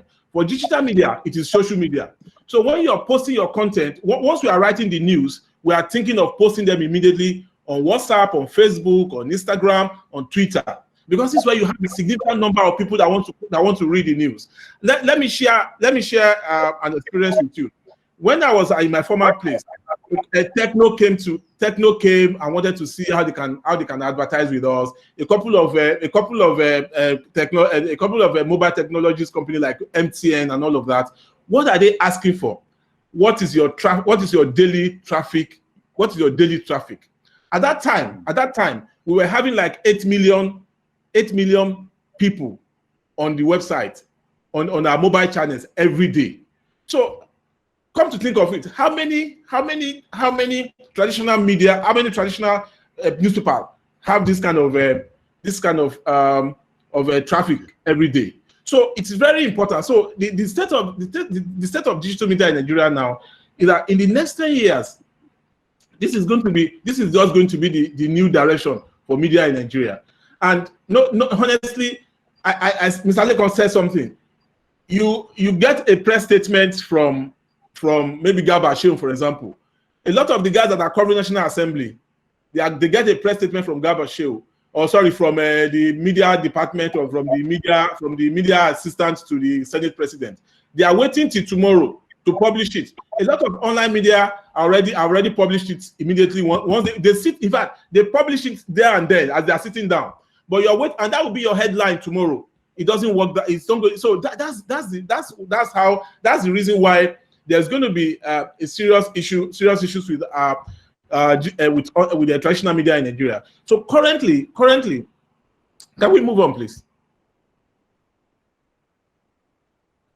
Yeah, you can go on. I mentioned I'm going to share this. I'm going to share this statistics. I think you're going to have the slides to share with the audience later.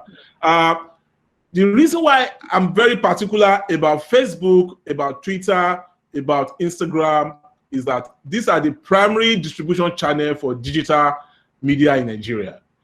And for any media organization, digital media, to be successful, you have to be very, very active on these platforms, because you have to share your links there, you have to share your stories there, you have to share your pictures there, you have to share your videos there, because this will ultimately redirect traffic back to your website. Okay, yes, let's move on. I want to talk about something else. Can we move on quickly? So before other questions, okay, now let's stop here, please. How are Nigerian media integrating digital journalism in practice currently, really? For example, for Twitter, for sourcing, story sourcing on Facebook, on Twitter, on Facebook groups, a lot of traditional media that are making transition to digital media now still have issues with how to source for content. And this social media platform provides a trove of materials for them to get content. So far, they are verified.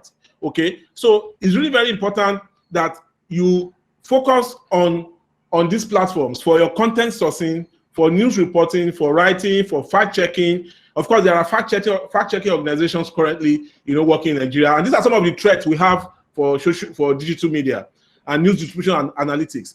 Right now, analytics is really very expensive, and none of the media houses already can spend a lot of money on analytics, on how to predict their audience behavior, on how to track, the articles that are doing very well on site and on social media, and use this. So, of course, is very technologically, it's very capital intensive. Okay, so let's move on, please. Move on. I've spoken about. So let's move on, please. So yes, let's talk about what I will see. I've touched mostly about the strength of digital media as a new frontier in journalism in Nigeria. But of course, there are also weaknesses and threats to this new technology, new digital media in Nigeria. There's the issue of fake news. There's the issue of fact checking of the content, and the proliferation of quackery. I spoke earlier about copy and pasting. People just copy and paste, and the government is also a huge threat to digital media in Nigeria, because remember recently they proposed a social media bill that was shut down in the National Assembly. The government is still going to come back. It's still going to come back with that regulation, because of course, for the political dynamics of digital technology, because nobody can control it like you control traditional media. So it's important. I want a form of control, really, but not to shut down. If people publish fake news deliberately to cause disaffection in the country, those kind of people must be punished for it. Okay, but that's another topic entirely. Okay, so yes, there are also threats, fake news, and all of that. But I want to talk mostly about revenue for those who are aspiring. Those who are aspiring to go into digital media. And of course, currently the state of COVID-19 and digital media in Nigeria. Of course, COVID-19 also affects digital media in digital media currently because of ad revenues. Okay, it's still the same. We're all still facing the same thing. But the only difference is that for global media organizations in Nigeria, like Opera News, like Legit, like Pulse, they face this, but it's minimal in a way. Because of course they are also getting revenues from Google and Google Ads and the rest, you know. So yeah, these are some of the threats. But what I want to say is that people who are going into digital media in Nigeria must carve a niche for themselves. You must define what you want to do. If you're going to do news, then it must be fresh news. Copy and pasting is currently what we have right now on most of what people are doing. They're not investing, okay? They're not investing in digital media. And for the traditional media, they have websites. They are treating it as secondary. They are not investing in it. And meanwhile, I mean, they can make a lot of money from their digital media operations in their newsroom. So this must be taken seriously. We want to talk about benchmarking, you know, but I mean the time. But I'm very familiar with Kenya media. The Kenya media has a very strong traditional. Can you move on to the next slide? The benchmarking. The next one. In Kenya, yes. In Kenya, the digital media is still an emerging phenomenon. Unlike their traditional media, Daily Nation, Standard, Capital FM. Daily Nation is a global, is an African entity. You know, they are like Mr. Lekon said earlier, they are doing television, they are doing newspapers. Okay, if you check a lot of the awards, journalism awards in Africa, Kenya has most of the awards, honestly, because they are really doing serious journalism there, and their circulation is way bigger than Nigeria currently. But they are still entering the Kenya audience, just like Nigerian audience. They were really slow to adopting digital technology, digital media. But Nigeria is faster than them now. But the Kenya society is still very, very slow in adopting digital media, and that's why it seems that they think that digital media is an appendage of traditional media in the country. But the majority of the youth population in Kenya also are adopting this technology. As you can see, of course, if you check back the slide, you will see that a lot of youth in that country, if you see the statistics, 35%, of course, almost like 35% acquire information news online. You know, they use social media a lot to get their news. Okay, and so yeah, it's very important that we understand this point, that digital media is not an appendage of traditional media. It has come to stay, and everybody that is here today, if you are going to be going to digital media, digital online, you have to treat it. You have to treat it like you have to take it seriously. Content is king.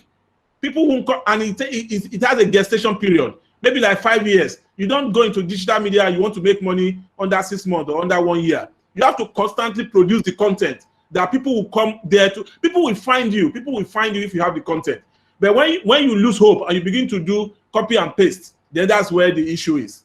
Okay, so I'll just round up quickly to say that thanks for this opportunity. I hope I had enough time to really do more than this. But I've just provided these stats to show us that digital media is actually really like where the takeoff point for where traditional media stopped. I don't know about the future of traditional media, because I talk to my vendors all the time, and his sales has dropped. In fact, one of my vendors in Nigeria here, the guy has quit the business. You know, just an anecdote. The guy has quit the business because nobody is buying newspaper. Nobody is buying newspaper. Back in the days, Mr. Michael Nelson, I used to go on Friday to go and book for newspapers. I'll tell the guy to keep Nation, to keep Guardian, to keep Sun, to keep them for me. I'll give him money, so he will keep them. But now I don't. 6-7 years ago, I've not been there. So I just access my news, you know, online. So honestly, that's to tell you where the ball will land in the next few years. Thank you. Thank you so much. Another, you can unmute and give a round of applause. That's, I don't think, Amazing. yeah. From everything we've said, thank you, Bayo, for Right. that. Yeah, from everything we've said, I don't think even August 17th is the end of the conversation.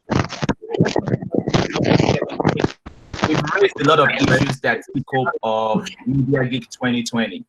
Because like Mojisola and Nena, what they were posting, some folks who joined us, what they're saying is there even a problem with the platforms, right? We don't own these platforms, we say, because when we want to talk about the issues we are facing, we are saying Facebook. We don't own Facebook. When we say TikTok, we don't own them. So, and some of these platforms are really engineered in a certain way to drive content, you know, maybe in a way that would not benefit us. So should we be thinking of our audience, Nigerian audience, our culture, and how they love to consume stories? Is that where the problem is? Because we don't even have, you know, a way to tell people that we know you, right? We know your culture, we know how you deal with things, we know our elders, we know how they tell stories. Is that where the problem is? Because using another person's platform, when they build these platforms, they're actually engineered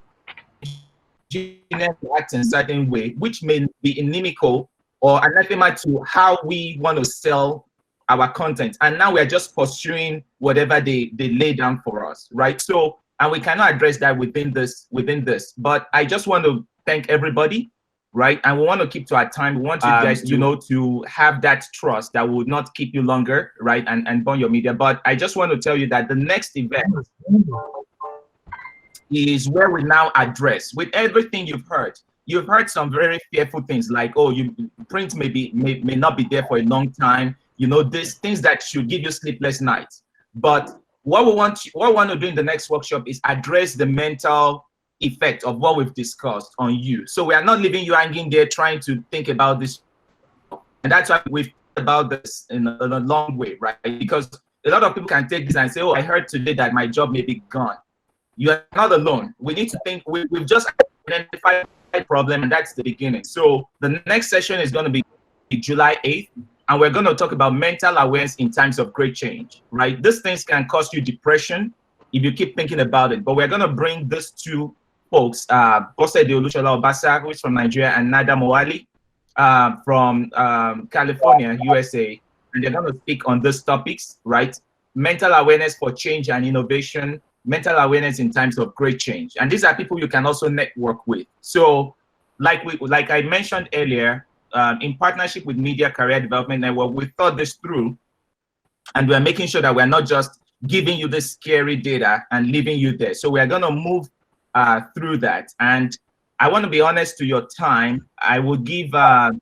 Lekon the last 1 minute, right, to thank everybody. We thank all of you for coming. Thank you to all the speakers.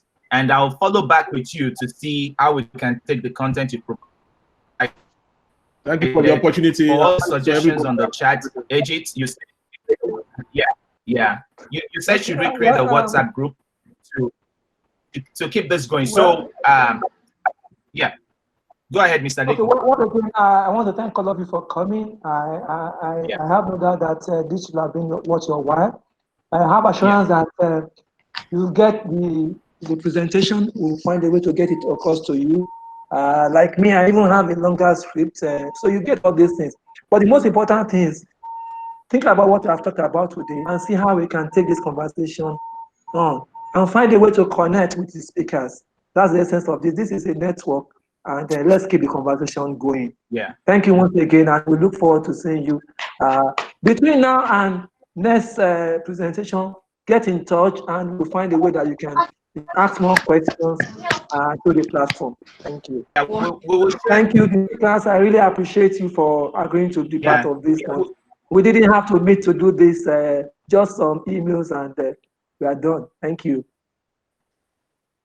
Yeah, so feel free to contact. I'm gonna send a follow-up email.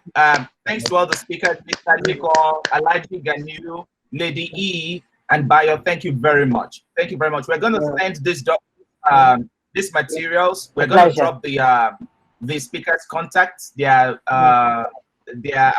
Twitter contacts, and you can follow them. So Thank you very much, and we'll meet again on Wednesday, July 8th. You guys are a good audience, a great audience actually. So thanks, and some people are just joining. It's fine, but we'll see you again on Wednesday. Thank you very much. Thank you. Thank you. Thank you for your question. Thank you very much. Michael Nelson, thank you.